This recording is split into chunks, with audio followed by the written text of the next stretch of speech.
Hi everyone, எப்படி இருக்கீங்க? எல்லாரும் நல்லா இருக்கீங்க நான் நினைக்கிறேன். இன்னைக்கு கஸ்டமரோட குட்டி ஸ்டோரி, எனக்கு எப்படி ஆர்டர் கிடைச்சிதுங்கிற டீட்டெயில் தான் இது.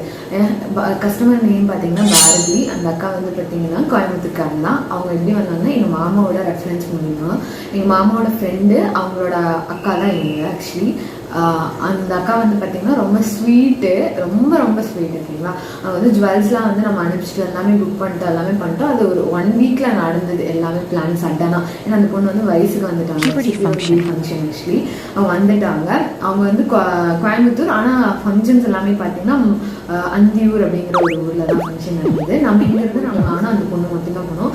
ஆக்சுவலி நாங்கள் 2 பேரும் போயிட்டு இருக்கும்போது அந்த பஸ்ஸில் ஒரு லேடிஸ் கூட இல்லை, நாங்கள் மட்டும்தான் லேடிஸு. ஜென்ஸ் இருக்காங்க. திக் நிமிடங்கள் மாதிரி, ஐயோ நமக்கு எதாவது ஆயிரம் எதாவது பண்ணிடுவாங்க அப்படின்ற மாதிரி செம்ம இருட்டு. அப்படியே ஏதோ இதில் போது எனக்கு அந்தியூருக்கு வந்து போயிருக்கேன், பட் ஆனால் அவ்வளோக்கா தெரியாது.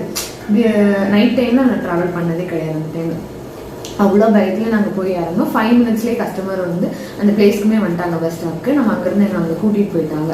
அப்புறம் அங்கே போய் எல்லாமே கொஞ்சம் நேரம் தான் படுத்தோம். மார்னிங் சீக்கிரமாக நினச்சிட்டு எல்லாமே ஃபங்க்ஷன்ஸ்லாம் ஸ்டார்ட் ஆகிடுச்சு. நம்மளும் அவங்கள மேக்கப் பண்ண ஸ்டார்ட் பண்ணிட்டோம், எல்லாமே பண்ணிட்டோம். அவங்களுக்கு வந்து 2 சாரீஸ் மாற்றணுன்னாங்க. அது எல்லாமே நம்ம பண்ணி கொடுத்து எல்லாமே பண்ணி ஃபங்க்ஷன்லாம் அவங்களுக்கு கலந்து முடிச்சுன்னு எனக்கும் டைம் ஆச்சு, நான் கிளம்புறேன்னு சொல்லிட்டு நானும் வந்துட்டு பேமெண்ட்டும் அவங்க நமக்கு கொடுத்து எல்லாமே ஃபினிஷ் பண்ணிட்டாங்க. ஆனால் அவங்க வந்து இடையில நமக்கு ஒரு மெசேஜ் போட்டிருந்தாங்க, என்னன்னா நான் பாப்பாவோட ஃபங்க்ஷன் அப்போ உங்களுக்கு கண்டுக்கவே இல்லைடா, கம்மிங் மேக்கப்ஸ்லாம் உங்களை தான் கண்டிப்பாக கண்டுக்கணும் அப்படின்ற மாதிரி மெசேஜ் போட்டிருந்தாங்க.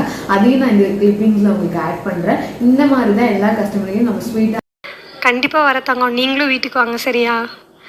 அது எனக்கு புதுசாக பண்ணதுனால என் ஃபங்க்ஷனில், ஆனால் அது எனக்கு எப்பவுமே என் மனசில் அது ஒரு கஷ்டமாக இருந்துகிட்டே இருந்தது. இன்றைக்கி அந்த வீடியோ பார்த்தோன்னா எனக்கு கொஞ்சம் எமோஷன் ஆகிடுச்சு, அவ்வளோதான். ஒன்றும் பிரச்சனை இல்லை. இப்போ சின்ன பாப்பா இதில் கண்டிப்பாக நல்லா நீங்கள் பெஸ்ட்டாக பண்ணி கொடுத்தீங்க எனக்கு. நான் தான் கொஞ்சம் சொதப்பிட்டேன், ஆனால் சின்ன பாப்பா ஃபங்க்ஷனில் நல்லா பண்ணிடலாம்.